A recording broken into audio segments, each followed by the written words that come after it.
Happy Tuesday, everybody. Don't touch that dial. Don't touch the remote control. Don't water that chia pet. Don't take out the garbage. I want you to sit back and watch another episode of SEIU Says. I'm your host, Charlie Bonds, and we have a guest today. I'm Natalie Frederick. That's right. So we're going to have a good show today. Sit back, relax, and enjoy another episode of SEIU Says. We shall not be moved. We shall not be moved, just like a tree that's planted by the waters. We shall not be moved.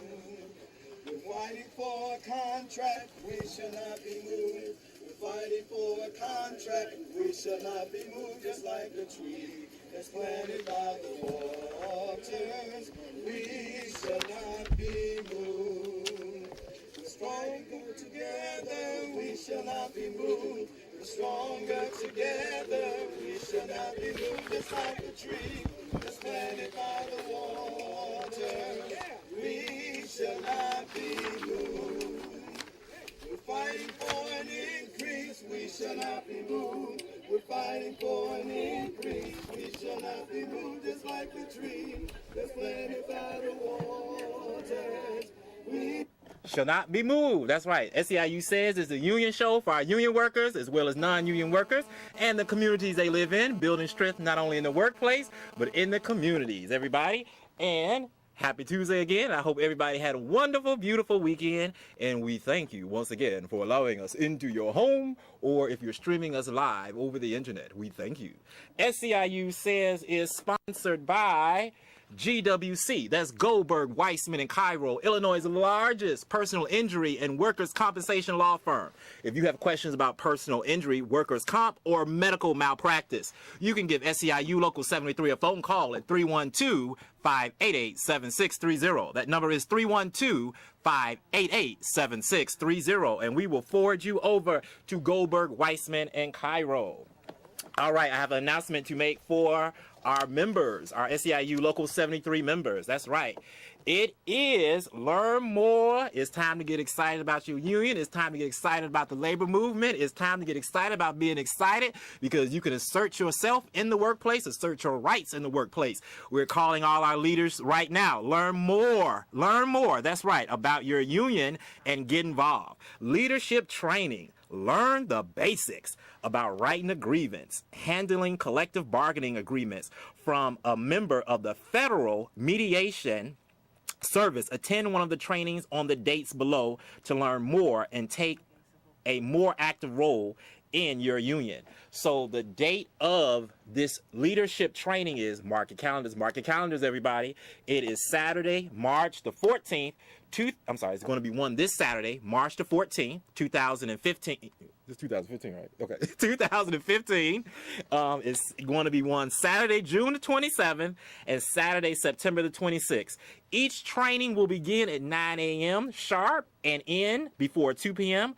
Morning refreshments and lunch will be served. There's limited space for this. So if you want to RSVP for the leadership training for union members, you can give us a phone call. That number is 312-588-7630. That number, once again, is 312-588-7630. And that is the SEIU leadership training. It is for the higher ed division, but if you are with Cook County, the city of Chicago, you know, just give us a phone call, let us know. And it's about grievance writing, being a leader in the workplace, asserting your rights.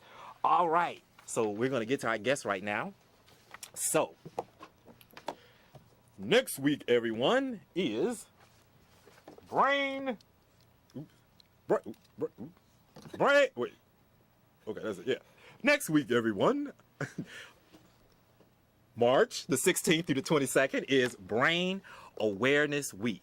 Now, Brain Awareness Week is getting kind of big now. It's about to have their 20th anniversary, and we have a specialist. We have a neuroscience neuroscience on our show today. To study the art of neuroscience, and we're going to talk about those neuroscience things because it is Brain Week. This beautiful thing up here. That's right, the brain. All right, so we got a whole bunch of brain questions. We're going to learn how to improve the memory, and we're going to talk about a whole lot of things. So, introduce yourself once again.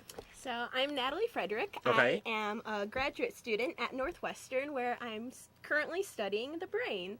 Okay. And I look at movement disorders. So how we're moving and possible ways to find therapeutics to help people with problems with movement. Okay, so like dance movements? Not quite dancing. It's not that fun. Okay. I study a disease which is called dystonia. Okay. And what you can imagine is if like your whole body was cramping at once. Mm-hmm. So it's these patients suffer from these horrible cramps all throughout their body. Mm-hmm. And my goal of my research is to find a way to help alleviate these problems with the patients so they can live a normal and healthy life. That is beautiful. Okay, so what is, for everybody at home, what is Brain Awareness Week? So Brain Awareness Week is an initiative started by the Dana Foundation 20 years ago, and its mission is to bring together people of the community as well as researchers and different institutions from all over the world to educate about the brain and brain research that's happening. Okay. All right. And you are, you're from Northwestern. I'm sorry, do we have a caller right now? Okay, this is SEIU Says. We have a caller. Good evening. How you doing? With this current governor we have right now in terms of the union, and we're not going to have that balance. Because this governor, we're going to have some, I'll explain a little bit later, we're going to have, it's going to be some sad song singing and some slow walking and some flower bringing. Because this governor is talking about right now, how you guys going to survive when the state is not going to take union dues out of their paychecks. That's got to be hitting you really below the belt. Are you asking the question or making a Yes, statement? I'm asking a question. Okay, so one, I don't know. In fact, I got the answer for you right now because we're going to go back to our guests. It's social media time, everyone. That's right. It's social media time. We ask that you go visit our SEIU Local 73 website, and that website is www.SEIU73.org. That website is www.SEIU73.org. And as you go to that website, we have something right there about our governor, and that can address a lot of your questions right there. Also, you can go visit us on our Facebook page. That Facebook page is SEIU73. SEIU73. We have a caller. This is SEIU Says. Yeah, good evening to y'all. Now, okay, can you hear me? Yes, we can hear you. Okay, now I was going to ask your guest this. Okay, Rodney ran for mayor, right? Okay, what is... Okay, can you hear me? We can hear you. Okay, Rodney ran for mayor and Judy Garcia. Why ain't Corinne ain't going to run for mayor? Everybody else finna run for mayor. Well, sit back and enjoy the show, and you may can get a revelation on that because we're talking about brain awareness, all right? And so I can't answer that question directly right now, so we're going to watch this show, and we'll get back to you, okay? Thank you. All right, so what does with acronyms NUBAU, what does it stand for? Because that's Northwestern University Brain Outreach, right? What is it, and what exactly do you all do? So NUBAU is a graduate student-led organization whose mission it is to bring fun, interactive neuroscience activities to the Chicago community. Mm-hmm. So it was founded in 2010 by two graduate students who have now moved on, have graduated, and it started with our Brain Awareness Fair in the spirit of Brain Awareness Week. Okay. And now it has grown to many different activities throughout the year. Our largest is still the Brain Awareness Fair, which will be happening this year on April 25th at Lakeview High School. Okay. You can sign up for it on our website at nubrainawareness.com. Okay. But we've also expanded to include many other things. One of them is a teacher's workshop. Okay. So this happens during Brain Awareness Week next week, and it is integrating neuroscience activities into the classroom. So we show teachers and educators how to bring neuroscience activities to the classroom. We show them all the supplies they need and even lesson plans, and allows for the integration of neuroscience into the classroom. Okay. We also have two new missions this year. We've started another one at a local high school, and the teacher attended our teacher's workshop, enjoyed it so much that he invited us to give lectures to his students twice a month. Okay. And then we have another one at a senior living community in Chicagoland to raise brain health as you age. Wow. But we're always doing small events at the Museum of Science and Industry, the Harold Washington Library, for just little brain fun days. And what is your website again? nubrainawareness.com.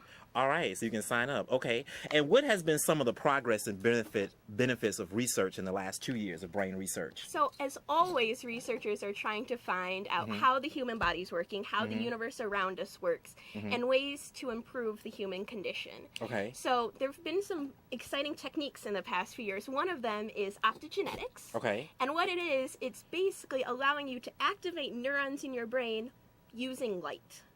So this is allowing for... Is it like light therapy a little bit? It's not light therapy. Okay. So currently this is not a treatment at all. Okay. It is used in mice to discover connections within the brain. Okay. So how it works is there's a small little channel inserted into a cell, and when light shines on it, the channel opens, and this activates your neuron.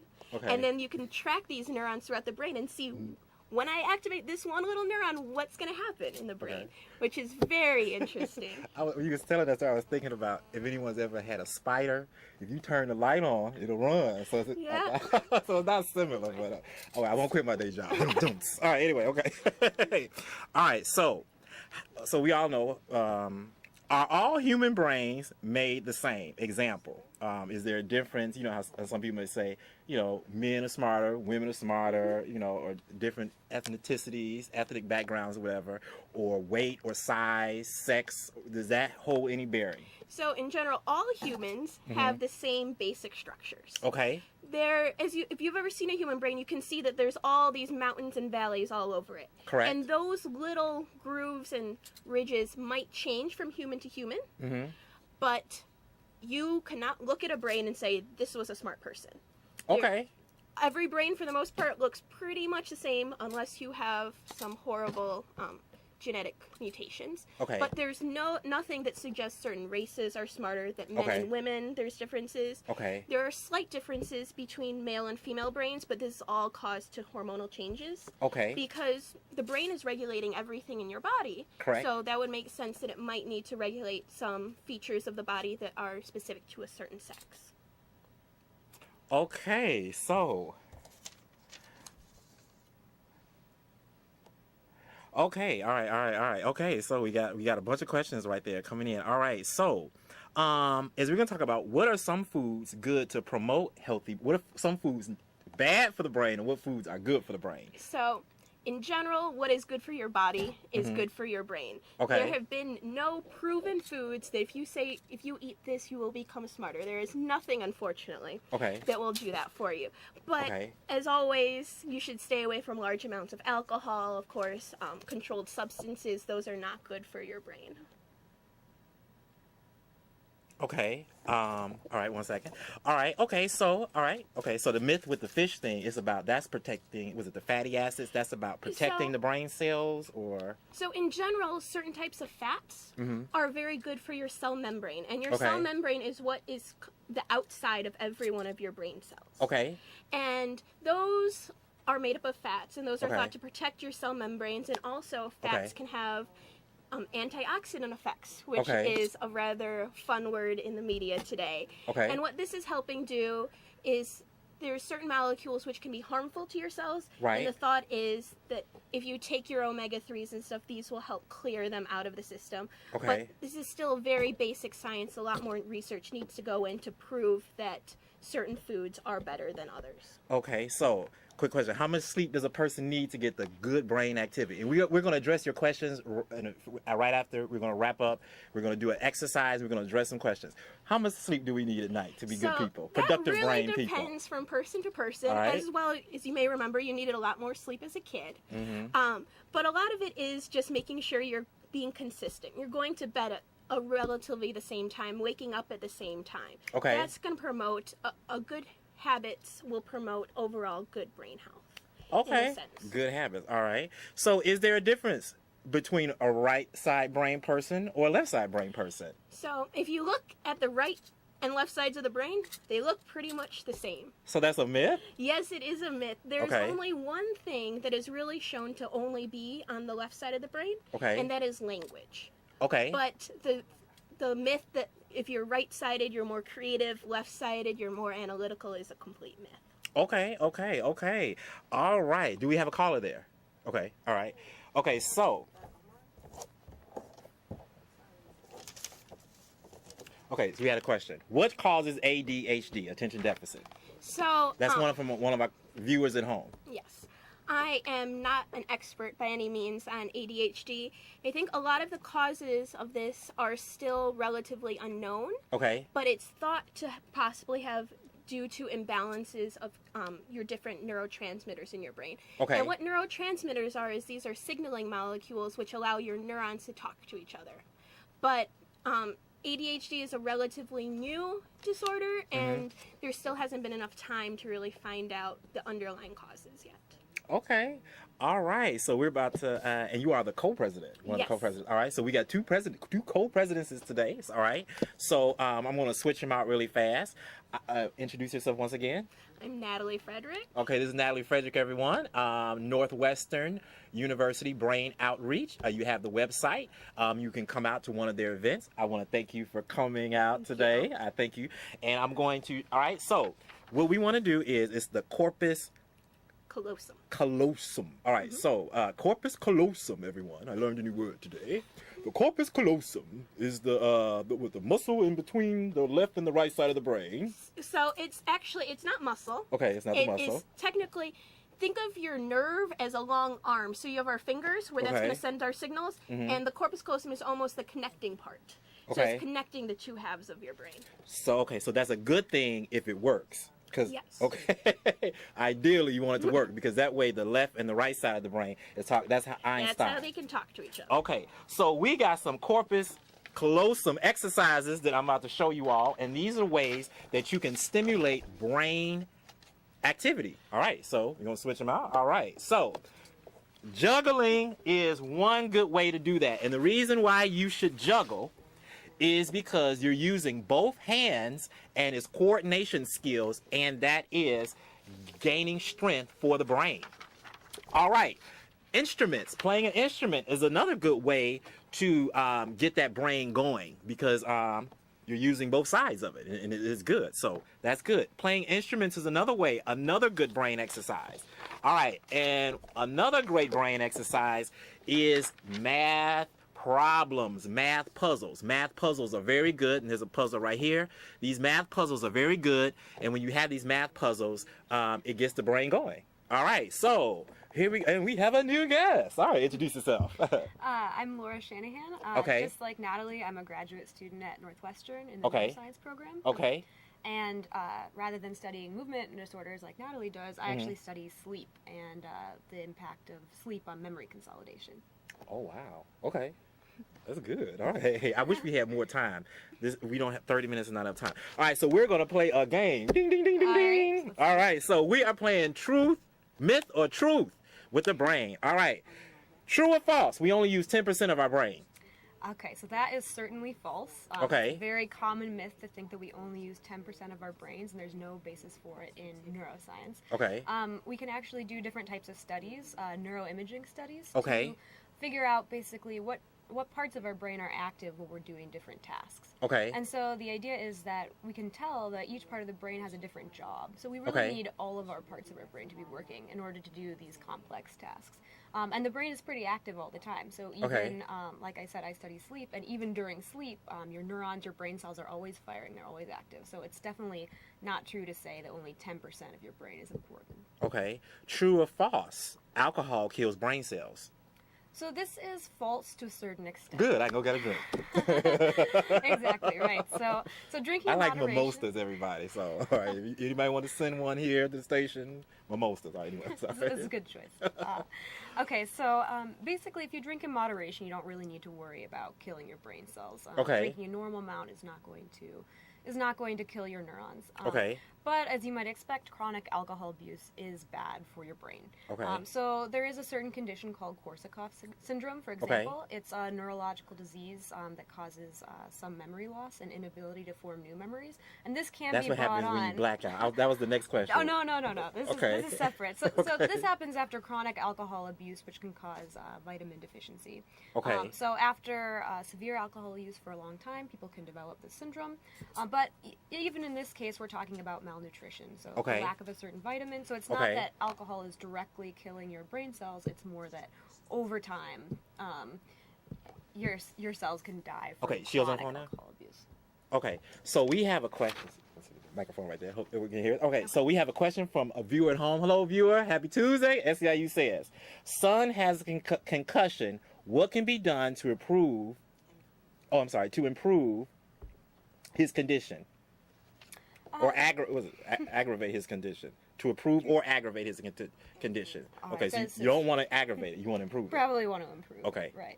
So what not to do? Right. So that's a good question. That's also not really within my field of research, but Okay. people that have concussions typically are told to get a lot of rest. Just rest your brain, because your brain is very plastic. It's very good at healing itself, especially if you're young and your brain is still developing. Okay.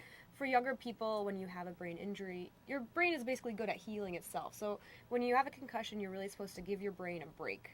Don't do any difficult reading. Don't do any difficult tasks. Okay. And just let it rest and let it heal itself. Okay. That's basically So the with idea. Brain Awareness Week, too, you want to protect the brain. So if you ride a bike, because Chicago's bike-friendly, one of the bigger cities for bikes, wear a helmet, everybody. That's right. All right. So, question. Why do people black out when they've had too many Jack Daniels? Oh, that's a good question. Okay, so the idea is here that when you black out, you're not really able to form new memories. So there's a part of the brain. So I was talking before about how each part of the brain has a specific purpose, and there's a part of the brain called the hippocampus that's really, really important for forming new memories. And when you have a lot of alcohol in your system, the signaling between the neurons in your hippocampus is changed, and basically these neurons are inhibited, so they can't send the signals that you need to create new memories. Okay, so you can't create new memories. That's right. But you can remember how to get home. Well, it's a difference between forming a new memory and relying on memories that you might already have. So blacking out is really the inability to form new memories. So you might not remember how you got home, but in that moment you may have had those memories that you need. Out? Maybe. I'm not guilty of that. Okay, we all know people like that, right? Okay. All right, so true or false? Do rhymes help people remember things better? Like, I learned my timetables rhyming. Like 7 times 7 is 49. Jump back, baby, you all mine. So I learned my timetables, yes, by rhyming. Okay, so does that help people remember things better? Okay, so as you can definitely attest to, rhyming can definitely be helpful. So there are a lot of different mnemonic devices that people will use to try to remember things. Rhymes, putting things to a tune of a song, even using acronyms. And basically, when you're doing this, you're creating a new association between the material that you want to learn and something that you might already know or that might be easy to remember. So basically, rather than doing rote memorization where you're just kind of repeating what you want to know over and over again, you're making a deeper connection to some new material so that you can encode that information better. And that makes it easier to retrieve that memory later. All right, so can you get holes in your brain through using drugs? True or false? So that is true, although of course it depends on the drug that you're talking about, dosage, etc. But for example, if you take cocaine, this is a drug that increases dopamine, which is a neurotransmitter in the brain. And when there are higher levels of dopamine in the brain, there's vasoconstriction. So the blood vessels can constrict, and when this happens, you're more at risk for a stroke. So blood isn't able to get to certain areas of the brain, and when that happens, the tissue can die. And a hole in the brain is called a lesion. So there are drugs that can cause some brain lesions. Okay, and we're going to do a true or false really fast. True or false, when you go to sleep at night and you listen to headphones, because this is how I tried to teach myself French. I mean, bonjour, comment allez-vous, everyone. Okay, hey, you speak French? I do not, sadly, no. All right, so I didn't learn it that way. But if you put headphones on your ears at night and you go to sleep learning something, you go to sleep with the headphones on, true or false, do you learn better?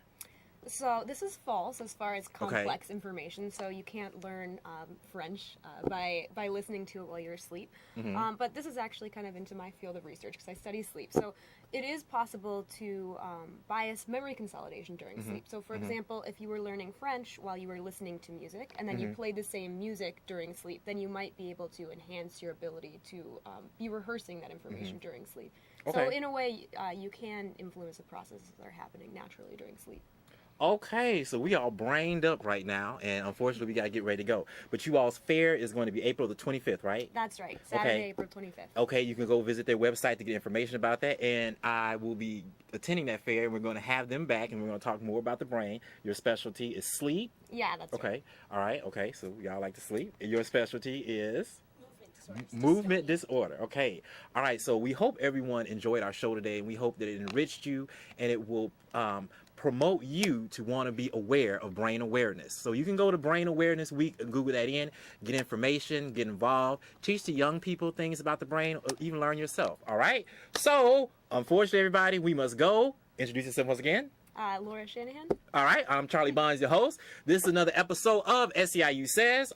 We thank you for allowing us in your home. Tune in next week, same bad time, same bad channel. And I hope everyone has a beautiful weekend. Enjoy.